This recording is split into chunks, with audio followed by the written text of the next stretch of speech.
నమస్కారం జీవన రేఖ కార్యక్రమానికి స్వాగతం. పిల్లల్లో మస్క్యులోస్కెలిటల్ ఇన్ఫెక్షన్లు వస్తాయా? మస్క్యులోస్కెలిటల్ ఇన్ఫెక్షన్స్ రావడానికి గల కారణాలేంటి? పిల్లల్లో మస్క్యులోస్కెలిటల్ ఇన్ఫెక్షన్స్ ఎందుకు వస్తాయి? ఎలాంటి జాగ్రత్తలు తీసుకోవాలి? అమోర్ హాస్పిటల్స్ నుంచి consultant paediatric ortho surgeon doctor Santoshini Nemuri garu మనతో పాటు ఉన్నారు. వారిని అడిగి డీటెయిల్ గా తెలుసుకుందాం. అలాగే మీకు కూడా ఎలాంటి సందేహాలున్నా స్క్రీన్ మీద కనిపిస్తున్న నెంబర్స్ కి కాల్ చేసి డాక్టర్ గారితో మాట్లాడొచ్చు. నమస్తే డాక్టర్ గారు. నమస్తే. సో ఈ పిల్లల్లో మస్క్యులోస్కెలిటల్ ఇన్ఫెక్షన్స్ అన్నారు కదా, అంటే ఏంటి అసలు? మనకి మస్క్యులోస్కెలిటల్ ఇన్ఫెక్షన్స్ అంటే ఏం లేదండి, చీము పడుతుంది కదా, చీము పడుతుంది అంటారు, సెప్టిక్ అవుతుంది అంటారు. లైక్ అది చీము పట్టడం బోన్లో కానీ మన మజిల్స్ బాడీలో ఎక్కడైనా కండరాల్లో కానీ చీము పట్టడాన్ని ఇది మస్క్యులోస్కెలిటల్ ఇన్ఫెక్షన్స్ అంటారు. ఓకే, అది ఎందుకు వస్తాయి అసలు ఈ ఇన్ఫెక్షన్స్? ఈ ఇన్ఫెక్షన్స్ మోస్ట్ కామన్గా లైక్ ఎక్కువగా పిల్లల్లో కనిపిస్తుంది. మనకి ఎందుకు వస్తుంది అంటే దానికి చాలా రీజన్స్ ఉంటాయన్నమాట. అయితే పిల్లల్లో first of all immunity system సరిగా డెవలప్ అవ్వదు, ఎస్పెషల్లీ 1 year లోపు వాళ్ళకి. అలా సో ఏమాత్రం అంటే ఇన్ఫెక్షన్ అంటే ఏదైనా పస్ ఫామ్ అయ్యే చీము పట్టే దానికి క్రిములు ఉంటాయి కదా, వీటితో ఏమన్నా ఇన్ఫెక్ట్ అయ్యింది అంటే పెద్దవాళ్ళలో అంటే రోగ నిరోధక శక్తి అంటారు కదా, ఇమ్యూనిటీ బాగుంటుంది కాబట్టి వాళ్ళు ఫైట్ చేయగలరు. పిల్లలు అంత బాగా ఫైట్ చేయలేరు, వాళ్ళకు ఇమ్యూనిటీ సిస్టమ్ అంతా మెచ్యూర్ అవ్వదు అప్పుడే. అది ఒక రీజన్ ఉంటుంది. మళ్ళీ న్యూట్రిషన్, వాళ్ళకి కావాల్సినంత ఫుడ్ తీసుకోవడం కానీ ఇది ఉండదు. న్యూట్రిషన్ కూడా బాగా ఉంటే ఫైట్ చేయగలే కెపాసిటీ కూడా ఉంటుంది. సో వాళ్ళకి న్యూట్రిషన్ కానీ ఇమ్యూనిటీ వల్ల కానీ పిల్లలకి ఎక్కువగా రావడానికి ఛాన్స్ ఉంటుంది. మళ్ళీ మనకి ఈ మస్క్యులోస్కెలిటల్ ఇన్ఫెక్షన్స్ అనేవి పిల్లల్లో 2 typesగా మేనిఫెస్ట్ అవుతుంది. ఒకటేమో సెప్టిక్ ఆర్థరైటిస్, ఇంకొకటేమో ఆస్టియోమైలైటిస్. సెప్టిక్ ఆర్థరైటిస్ అంటే ఏం లేదు, arthritis it's like infecting joint అనమాట, జాయింట్లో చీము పట్టడం. ఇంకొకటి ఆస్టియోమైలైటిస్ అంటే జాయింట్ వరకు వెళ్ళకుండా బోన్లోనే ఉండటం అన్నమాట. అయితే మనకి సెప్టిక్ ఆర్థరైటిస్ అనేది ఎక్కువగా 1 year లోపు పిల్లలకి చూస్తుంటాము. ఆఫ్టర్ 1 year ఆర్ చైల్డ్హుడ్ ఇక 10 years 12-15 years వరకు ఎలా అంటే ఆస్టియోమైలైటిస్ ఎక్కువ ఉంటుంది, అంటే బోన్లో ఇన్ఫెక్షన్. ఇది ఎందుకంటే వాళ్ళకి ఉన్న బ్లడ్ సప్లై ప్యాటర్న్ అనమాట.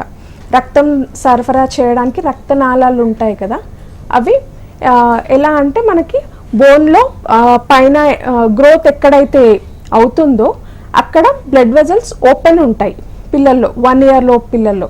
సో ఏమాత్రం బోన్లో కానీ సరౌండింగ్ మజిల్లో ఇన్ఫెక్షన్ వచ్చినా కూడా అది ఈజీగా బ్లడ్ సప్లై ద్వారా బోన్లోకి వెళ్ళిపోయి జాయింట్లోకి, లైక్ గ్రోత్ ప్లేట్ నుంచి జాయింట్లోకి వెళ్ళడానికి అవకాశం చాలా ఎక్కువ, ఎందుకంటే బ్లడ్ వెజల్స్ ఓపెన్ అప్ ఉంటాయి అప్పుడు.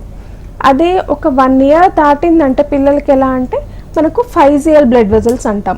ఫైసిస్ అంటే ఏం లేదు, గ్రోత్ ఎక్కడైతే మనకి స్టార్ట్ అవుతుందో ఒక్కొక్క బోన్కి మనకి ఫైజియల్ గ్రోత్ ప్లేట్ అనేది ఉంటుంది చిన్న పిల్లల్లో. ఆ గ్రోత్ ప్లేట్ అనేది మనకి 15 years వరకు ఇలా గ్రోత్ రావడానికి హెల్ప్ చేస్తుంది, అక్కడి నుంచి సెల్స్ ఫామ్ అవ్వడం అలా.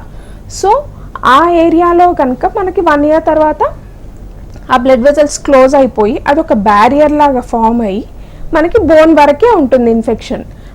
1 year లో పిల్లలకైతే అది ఓపెన్ అప్ ఉంటుంది కాబట్టి బ్యారియర్ ఉండదు, మనకి జాయింట్ ఇన్ఫెక్షన్స్ అనేవి వస్తూ ఉంటాయి. మళ్ళీ ఎలా అంటే ఇది చాలా రూట్స్లో వస్తుంది మనకి బ్లడ్ ద్వారా. పిల్లలకి ఎలా అంటే చిన్న ఇన్ఫెక్షన్స్ మనకు అనిపిస్తుంది, ఇంత చిన్న ఇన్ఫెక్షన్ ఇంతలా ప్రెడిస్పోజ్ అయిందా ఏంటి అని. చిన్న నోస్లో ఇన్ఫెక్షన్ కానీ, అప్పర్ రెస్పిరేటరీ ట్రాక్ట్ కానీ, ఏదన్నా నార్మల్ కోల్డ్ కాఫ్ కానీ, లేదా ఇయర్ ఇన్ఫెక్షన్స్, సమ్టైమ్స్ పిల్లలకి డెంటల్ క్యావిటీస్ కానీ, ఏదైనా డెంటల్ ప్రొసీజర్ అయినప్పుడు, లేదా మోషన్స్, వామిటింగ్స్, గ్యాస్ట్రో ఇంటెస్టైనల్ సిస్టంలో ఏదైనా ఇన్ఫెక్షన్ ఉన్నా, యూరిన్ ఇన్ఫెక్షన్స్ కూడా అవుతూ ఉంటాయి. ఇలా బాడీలో మనకి ఎక్కడ ఇన్ఫెక్షన్ ఉన్నా కూడా అది రక్తనాళాల ద్వారా బోన్స్కి వెళ్ళే అవకాశం చాలా ఎక్కువగా ఉంటుంది.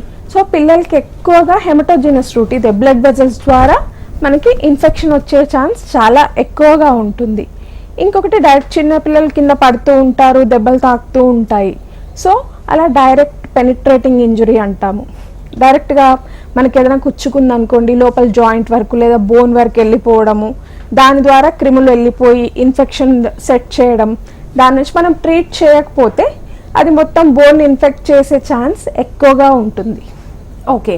అండ్ మీరు చెప్పిన ఈ మస్క్యులోస్కెలిటల్ అనేది బిఫోర్ 1 year అయితే ఎక్కువగా కనిపిస్తుందా, లేదు ఆడుకునే పిల్లల్లో, స్కూల్కి వెళ్ళే పిల్లల్లో ఎక్కువగా కనిపిస్తుందా? అయితే మనకి యూజువలీ పిల్లల్లో ఎక్కువ ఉంటుంది. బిఫోర్ 1 year ఒకలా మేనిఫెస్ట్ అవుతుంది, ఆఫ్టర్ 1 year ఒకలా. లైక్ ఇప్పుడు చెప్పా కదా, బ్లడ్ సప్లై ప్యాటర్న్ వల్ల మనకి ఒకసారి గ్రోత్ ప్లేట్ ఇది బ్యారియర్ వచ్చేసిందంటే ఫైజల్ బ్లడ్ వెజల్స్ అంటే రక్తనాళాలు ఏవైతే లాంగ్ బోన్ నుంచి జాయింట్ వరకు ఓపెన్ అప్ ఉంటాయి 1 year లోపు. సో మనకు జాయింట్ ఇన్ఫెక్ట్ అవుతుంది మెయిన్గా 1 year లోపు పిల్లలకి. ఆస్టియోమైలైటిస్ ఛాన్సెస్ చాలా తక్కువ. ఆస్టియోమైలైటిస్ అంటే జస్ట్ బోన్ వరకే ఇన్ఫెక్షన్ ఉంటుంది, అది 1 year లోపు పిల్లలకి చాలా తక్కువ. అదే 1 year దాటింది అంటే కనుక కొంచెం జాయింట్ ఇన్ఫెక్షన్స్ తక్కువ అనే చెప్పుకోవచ్చు. Until unless direct penetrating injury, డైరెక్ట్గా ఏదన్నా గుచ్చుకోవడం జాయింట్లోకి, లేదా సరౌండింగ్ సాఫ్ట్ టిష్యూస్ జాయింట్ చుట్టూ ఏదన్నా దెబ్బ తాకి కండరాలలో ఏదైనా చీము కానీ క్రిములు కానీ వస్తే అట్లా జాయింట్ ఇన్ఫెక్ట్ అవుతుంది. అదర్వైజ్ ఈ పెద్ద పిల్లలకంటే లైక్ ఆఫ్టర్ 1 year అలా చైల్డ్హుడ్లో మోస్ట్ కామన్ ఆస్టియోమైలైటిసే ఉంటుంది. అది మనం ఎక్కువగా మనం డెవలపింగ్ కంట్రీస్లో చూస్తూ ఉంటాము. డెవలప్ కంట్రీస్లో కొంచెం అవగాహన అవి ఎక్కువ ఉంటుంది కాబట్టి ఇన్సిడెంట్స్ అనేది కూడా చాలా తక్కువ అక్కడ. ఓకే. ఈ మస్క్యులోస్కెలిటల్ ఇన్ఫెక్షన్ ఉంది అని గుర్తించడం ఎలా? పిల్లలు వాళ్ళ వంతకు వాళ్ళే తెలుసుకుంటారా, లేకపోతే నార్మల్ దెబ్బ అని వదిలేస్తారు కదా? అయితే ఇది గుర్తించడం ఎలా అంటే, మరీ చిన్నపిల్లలు లైక్ పుట్టిన పిల్లలు వీళ్ళకి కూడా వస్తుందా అంటే వస్తుంది. ఎలా వస్తుంది? మామూలు కొందరు పిల్లలకి ఈ మధ్యన లైక్ NICU అడ్మిషన్స్ అట్లా హాస్పిటలైజ్ అయినప్పుడు ఐవి క్యానులాస్ పెడతారు కదా, దాని ద్వారా అది కూడా ఒక సోర్స్, అది ఫారెన్ బాడీ ఒక సోర్స్ ఆఫ్ ఇన్ఫెక్షన్ అనమాట. దాని నుంచి కూడా వచ్చే అవకాశం ఉంటుంది. అయితే పిల్లలు 1 month లోపు పిల్లలు సపోజ్ వాళ్ళు చెప్పలేరు మనకి, వాళ్ళకి ఎలా మనం గుర్తుపట్టాలంటే బాగా ఇరిటబుల్, నార్మల్గా ఉండే పిల్లలు బాగా ఇరిటబుల్ అవ్వడము, ఫీడ్స్ తీసుకోరు, ఫీడ్స్కి రెఫ్యూజ్ చేస్తారు, అప్పుడు మనం కాషియస్గా డాక్టర్ దగ్గరికి ఎగ్జామినేషన్కి తీసుకెళ్ళాలి. So that we'll search for the focus, మనకు ఫోకస్ ఎక్కడుంది అనేది మొత్తం జాయింట్స్ అన్నీ ఎగ్జామిన్ చేయాలి. అప్పుడు కూడా మనకి ఎలా తెలుస్తుంది? ఆబ్వియస్ ఇన్ఫ్లమేటరీ రెస్పాన్స్ అనేది పిల్లల్లో చాలా తక్కువ, ఎందుకంటే ఇమ్యూనిటీ సిస్టమ్ కానీ ఇన్ఫ్లమేటరీ ఇవి అన్ని పిల్లలకి అంత డెవలప్ అవ్వదు. సో మనం సర్చ్ చేసుకోవాలి ఎక్కడ సోర్స్ ఆఫ్ ఇన్ఫెక్షన్ ఉంది. సపోజ్ జాయింట్స్ కానీ లెగ్స్ కానీ ఎక్కడైనా ఉంది అంటే స్వెల్లింగ్ ఉంటుంది, మనం రెగ్యులర్గా చూస్తుంటే on experience will get to know like ఇది ఇన్ఫెక్షన్ ఛాన్స్ ఉంది లేదా ఇక్కడ ఇన్ఫెక్షన్ ఉంది అని. స్వెల్లింగ్ కానీ కొంచెం రెడ్నెస్, ఆ మూమెంట్ ఆ జాయింట్ తాకినప్పుడు పెయిన్ రావడము వాళ్ళకి. అయితే పెయిన్ అనేది వాళ్ళకి తెలియదు కానీ ఇరిటబుల్ అవుతుంటారు కదా. సో మనం ఫస్ట్ ఎగ్జామిన్ చేసుకోవాలి. ఒకవేళ ఫీడ్స్ కనుక తీసుకోవట్లేదు అంటే కనుక వెంటనే డాక్టర్ దగ్గరికి తీసుకెళ్ళాలి. వీళ్ళలో ఫీవర్ అనేది అంత తొందరగా రాదు మరీ చిన్న పిల్లలు. ఒక 1 year కానీ ఇట్లా 1 year తర్వాత పిల్లలకైతే మనకు మెయిన్గా చాలా వరకు ఫస్ట్ ఆఫ్ ఆల్ ఏదైనా కింద పడి ఉంటే దెబ్బ తాకింది అనేది మనకు తెలిసిపోతుంది. లేదా కింద పడలేదు, నేను చెప్పా కదా బ్లడ్ రూట్ ద్వారా ఎక్కడన్నా బాడీలో ఇన్ఫెక్షన్ ఉన్నా జాయింట్కి వచ్చే అవకాశం ఉంటుంది. అలాంటప్పుడు మనకు ఎలా తెలవాలి? మామూలుగా అయితే పిల్లలకి ఏమవుతుందంటే ఏ లెగ్ ఆర్ హ్యాండ్ ఏ పార్ట్ అయితే ఇన్ఫెక్ట్ అయిందో ఆ పార్ట్ మూవ్ చేయలేరు.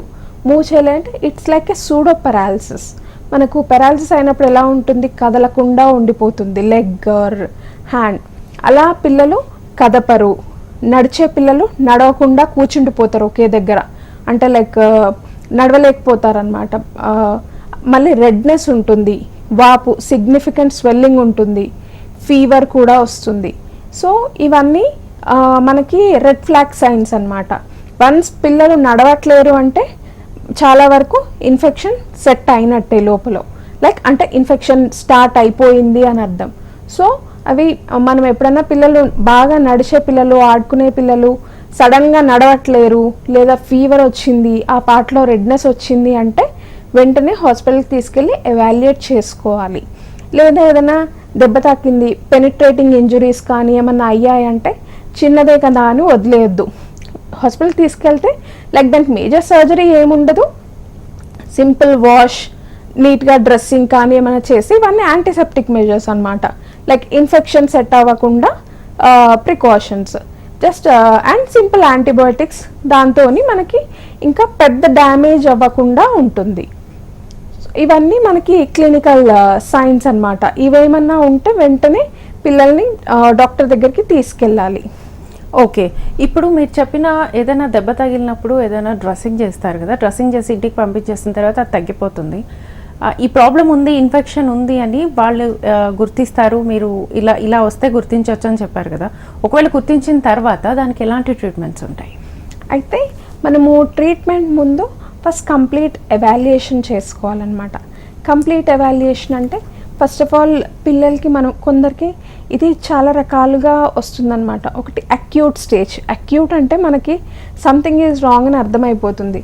లైక్ ఎలా అంటే ఫీవర్, రెడ్నెస్ కానీ లేకపోతే ఆ జాయింట్ మూవ్ చేయలేకపోవడం, ఇవన్నీ ఆబ్వియస్గా కనిపిస్తాయి అక్యూట్ స్టేజ్లో.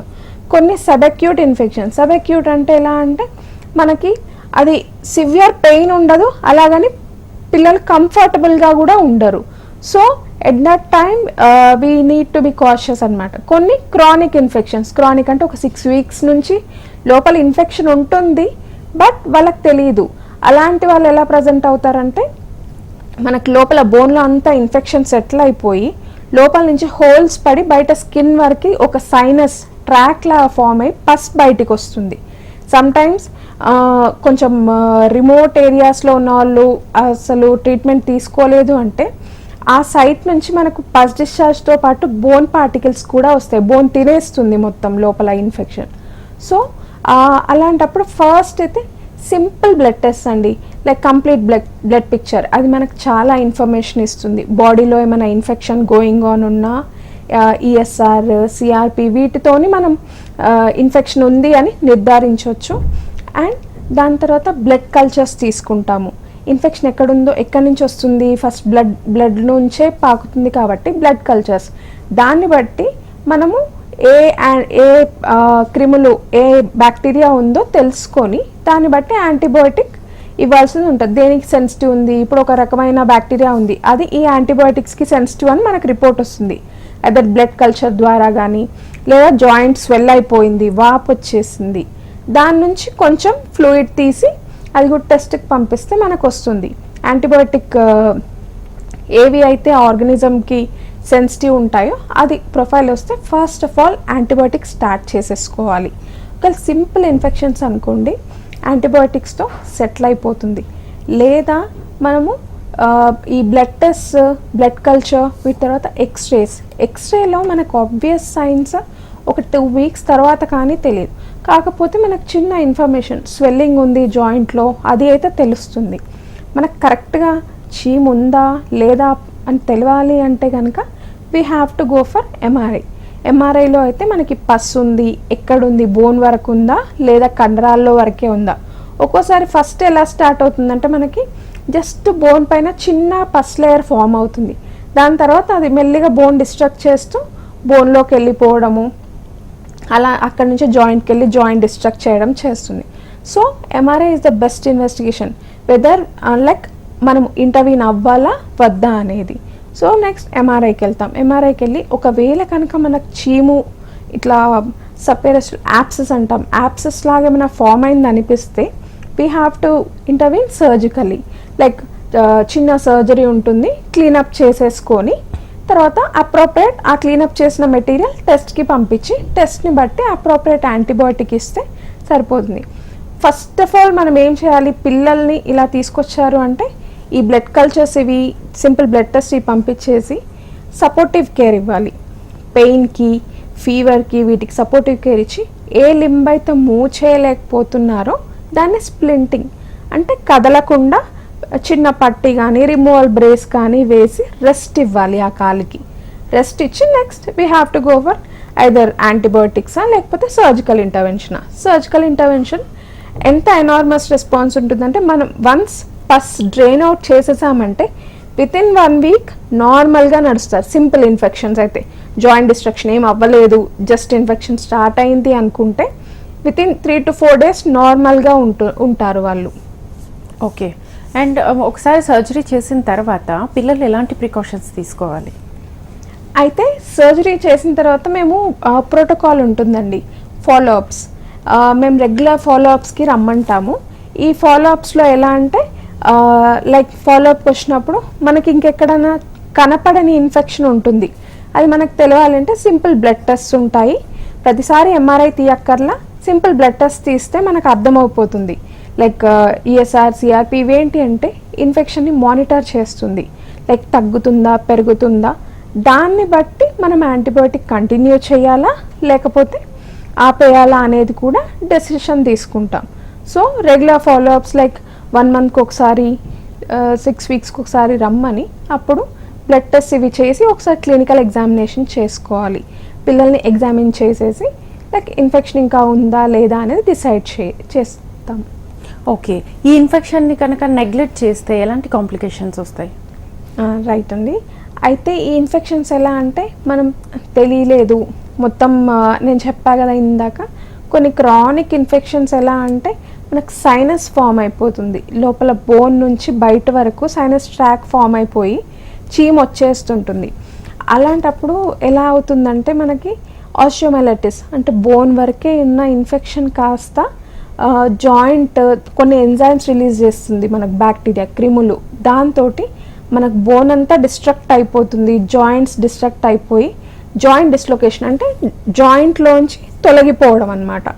ఇట్లా జాయింట్ తొలగిపోవడం కానీ లేకపోతే జాయింట్కి ఫ్యూజ్ అయిపోతుంది, జాయింట్ మూమెంట్ లేకుండా చేస్తుంది. క్రానిక్ ఇంకా ఒక స్టేజ్ దాటిపోయింది అంటే మళ్ళీ హెడ్ ఇప్పుడు జాయింట్లో ఉన్న బోన్ని కూడా తినేస్తుంది మొత్తం. దీని నుంచి సెప్టిసీమియా కూడా రావచ్చు మొత్తం బాడీ మొత్తం.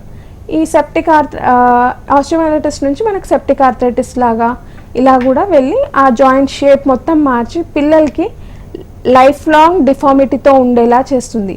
సింపుల్గా ఫస్ట్ డే ఇంటర్వీన్ అవుతే they will be normal in 3 to 4 days.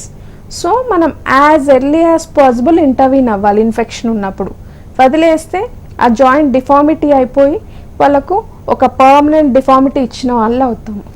Okay, and ఫైనల్గా ఇమ్యూనిటీ సిస్టమ్ని ఎలా పెంచుకోవాలి పిల్లల్లో? ఎలాంటి ఫుడ్ తీసుకోవాలి వాళ్ళు? ఇమ్యూనిటీ సిస్టమ్ అంటే లైక్ వాళ్ళకి ఎలా అంటే న్యూట్రిషియస్ ఫుడ్ ఇవ్వడం అన్నమాట.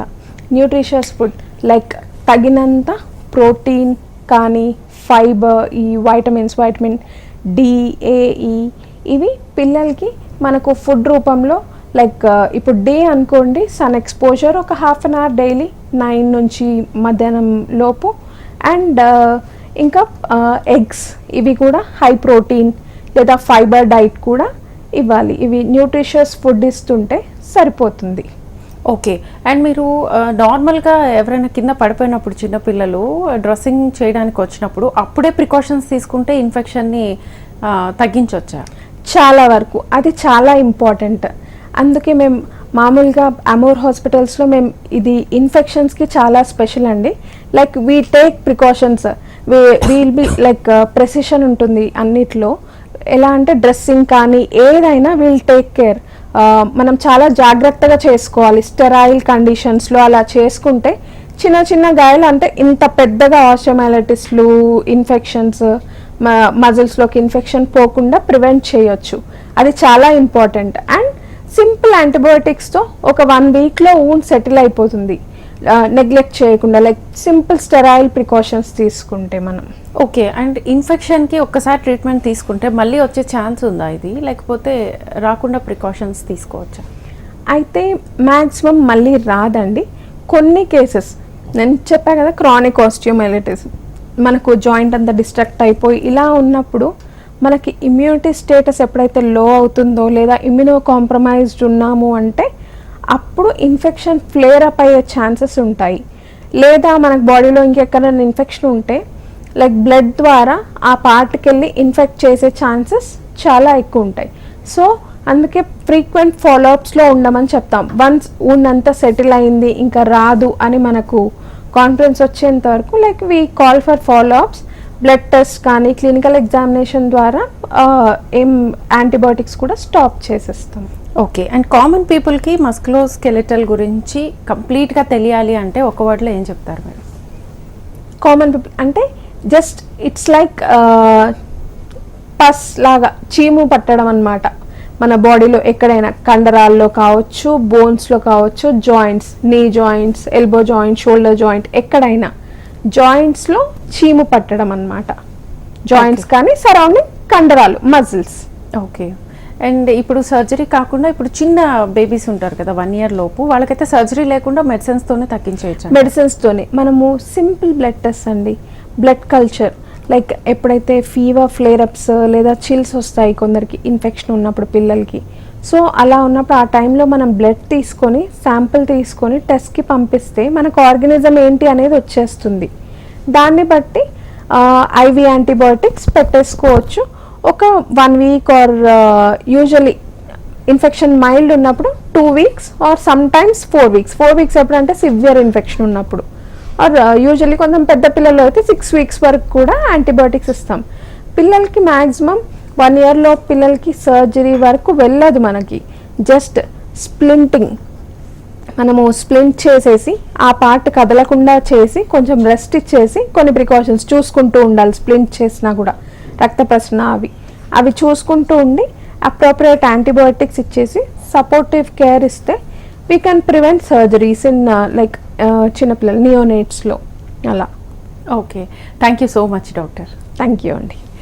చూసారు కదండి, ఇది ఇవాల్టి జీవనరేఖ కార్యక్రమం. నమస్కారం.